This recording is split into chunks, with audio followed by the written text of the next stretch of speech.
Mimi naomba pastor. Ngenda saba pastor. Elewa swali. Ndashaka usobanukirwe ikibazo. Shehe ameuliza. Shehe yabajije hano. Leta andiko. Zana nyandiko. Kwenyewe Yesu anasema. Aho Yesu yivugira ku giti cye. Mimi Yesu. Nje Yesu ni Mungu. Ndi Imana. Hiyo ndio swali. Icyo nicyo cyari kibazo. Wewe unaenda kuleta Yohana 1. Wewe se uje muri Yohana rimwe. Soma hiyo andiko. Iyo nyandiko isoma Yohana rimwe. Yego. Yohana rimwe umutwe w'amagambo. Yesu Kristo ari we jambo y'Imana. Yego pasa. Yesu yaje mu jambo takbir. Nagwa ni weja. We, bite bya. Naragise umurongo. Ahinduka umuntu. Yego. Mbere na mbere hariho jambo. Yego. Kandi jambo wo. Yego. Yahoranye n'Imana. Tulia.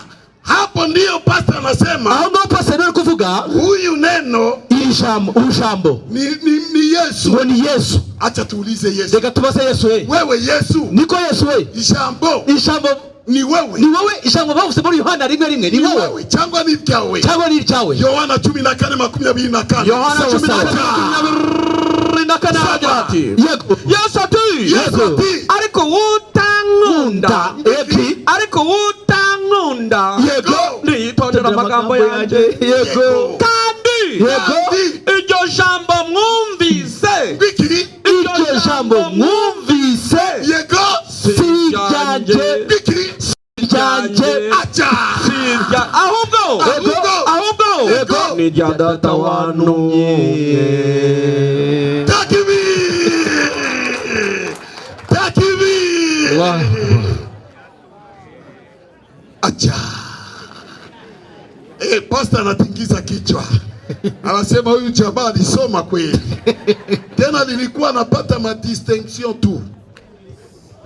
Umubatizo. Sawa. Kwa nini atubatize? Kuki twabese tutabatizwa? Waislamu. Asiwadanganye. Nababeshe. Kama mubatizwe mu maji. Niba mutabatizwa mu mazi. Hamuko kwa Yesu. Nago muri kwa Yesu. Marko 4:1 soma hapo.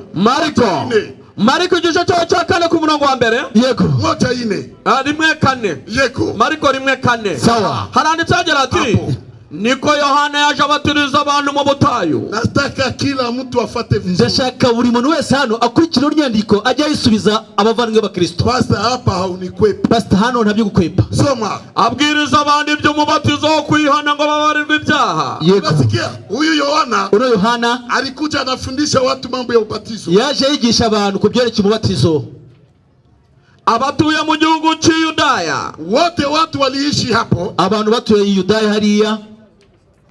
Abatuye mu gihugu cy'Yudaya. Yego. N'abana b'i Yerusalemu bose. Yego. Barahaguruka basanga Yohana mu mazi. Ababatiriza muruzi. Arababatiza mu mazi ya Yorodani. Ariko babesha abanyarwanda ko muze tubabatize mu Yorodani. Pastor. Mu Rwanda ba Yorodani. Arabyumva. Pastor. Mu Rwanda tufite Yorodani. Amazi mushitingi ni Yorodani. Soma.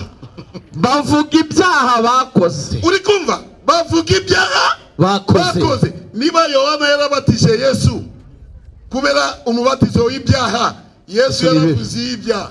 Ni ibihe byaha Yesu yarafite kugira ngo bamubatize ariko nazambikana. Endelea. Yohana yari yambaye umwambaro w'ubwoya bw'ingamiya. Yego. Abukenyeje umushumi. Awukemeje umushumi. Yego. Ibyo kurya bye byarinzige n'ubuki. Bw'ubuhura. Yego. Yabwirizaga avuga ati kurikira amagambo ya Yohana sasa. Hapa ndio china ya neno. Ndio hari kibazo sasa. Soma. Undusha ubushobozi azaza nyuma yanjye. Yohana anasema anayenishinda mimi Yohana uwezo. Yohana ati undusha ubushobozi azaza nyuma yanjye. Nyuma yangu. Ule atakuja nyuma ya Yohana ni nani? Uzaza nyuma ya Yohana ninde? Ni Yesu. Ni Yesu. Endelea. Nibikwiriye kunama ngo gupfundura udushumi tw'inkweto ze. Siwezi hata kufungua kamba. Sishobora no kunama ngo pfundura udushumi tw'inkweto ze. Endelea. Njyeweho ndababatirisha amazi. Yohana anasema mimi Yohana. Yego. Nawabatiza kwa maji. Jo Yohana ndababatisha amazi. Endelea. Ariko wowe inde uwowe yego azababatirisha umwuka wera. Acha. Yesu azabatirishiki umwuka wera. Pastor, n'umwuka wera arabyo. umwuka wera n'amazi ni kimwe. Kandi Yesu ntago yadusabye gukora ibyo yakorewe. Yego. Kuko twari no gukubitwa niba baramukubita. Kabisa wakemera gucapwa. None yadusabye gukora ibyo yakorewe. Ntabwo yadusabye gukora ibyo yakorewe. Yesu anasema, Yohana anavuga ati, mimi Yohana nawabatiza kwa maji, ndikubatiza n'amazi, atakaye kuja nyuma yangu, akuzaza nyuma yanjye, ndiye Yesu, ariwe Yesu, uwo nguwo we atawabatiza kwa roho, azabatirisha umwuka. Nauliza Abanyarwanda, ndabaza Abanyarwanda, roho na maji n'amazi ni moja? Umwuka n'amazi ni kimwe koko? Ni kimwe. Pastor, jibu ni kimwe. Ntabwo ari kimwe, narabizi. Hiyo ni maneno ya Yohana. Ana magambo ya Yohana. Yesu akacha. Yesu nyuma asakuza. Tusikie maneno ya Yesu. Turebe magambo ya Yesu basakuza. Na Yohana. Ese inapingana. Ese biragongana cyangwa ni bimwe? Byakozwe n'intumwa rimwe gatanu. Ibyakozwe n'intumwa gatanu Yesu azamuka mu ijuru. Yego. Hari umuntu agiye dusigiye. Yego. Ya pasiteri wumve. Yego. Yesu azamurwa mu ijuru, abigishwa basubira Yerusalemu. Yego. Yesu aravuga ati. Yego. Aravuga rimwe gatanu. Ahumve neza.